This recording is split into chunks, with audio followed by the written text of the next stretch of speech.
Dinner के बाद मीरा अपनी सास के पास बैठकर उनसे बातें भी कर रही थी और उनके बालों में तेल भी लगा रही थी। उसके साथ मीना जी ने उसका हाथ पकड़ते हुए कहा, बस अब बहुत हो गया, जाओ तुम भी आराम कर लो। कितनी रात हो गई है, दिन भर तुम काम में लगी रहती हो, थोड़ा आराम भी कर लिया करो। मीरा धीरे से मुस्कुराते हुए बोली, हाँ माँ जी, वैसे भी मेरी कमर में आजकल दर्द रहता है।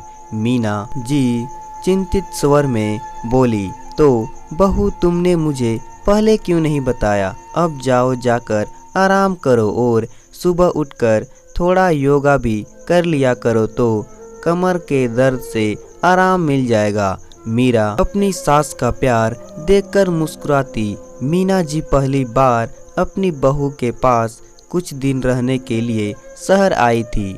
मीना जी अपने पति के मरने के बाद भी गांव में ही रहती थी क्योंकि वहां उन्हें खेतों का काम देखना पड़ता था। मीना जी ने अपने एकलौते बेटे सुमित की शादी मीरा से करवाई थी और शादी बेटा बहू दोनों शहर आ गए थे।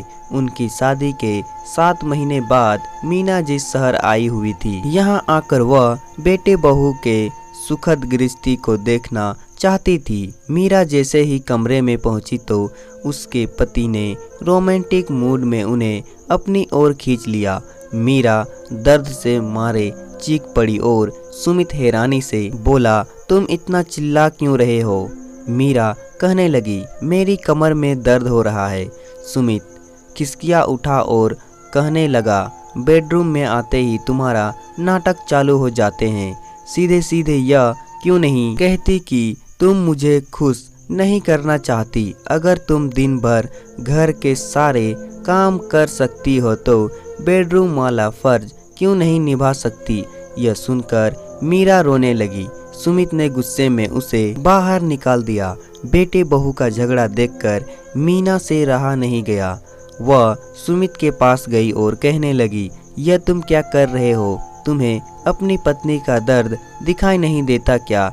पत्नी को दर्द नहीं होता, यह सब करके तुम उसका दिल क्यों दुखा रहे हो? सुमित गुस्से में बोला, माँ, यह तो इसका रोज का नाटक है। कभी कहती है मेरे सिर में दर्द हो रहा है तो कभी कहती है मेरे कमर में दर्द हो रहा है।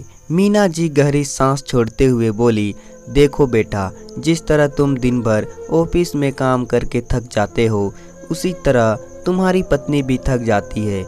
ऐसे में अगर तुम प्यार से उसका हालचाल पूछोगे तो उसके साथ एक भावनात्मक रिश्ता बना लोगे तो तुम्हारी पत्नी तुमसे दिल से जुड़ जाएगी और अगर तुम उसे केवल अपनी ज़रूरतें पूरी करने का सामान समझोगे तो वह कभी भी तुम्हारे साथ खुश नहीं रह पाएगी। तुम एक स्त्री के मन को समझो, उसकी पीड़ा को महसूस करो, उससे प्यार से बातें करो, फिर देखो वह कैसे पूरे परिवार का ध्यान रखती है। और तुम्हारा भी। सुमित को अपनी माँ की बातें समझ में आ गई और मीरा से माफ़ी मांगी। उस दिन से दोनों पति पत्नी हंसी खुशी जीने लगे। तो दोस्तों, कहानी पसंद आए तो वीडियो को लाइक करें और साथ ही साथ चैनल को सब्सक्राइब भी कर दे।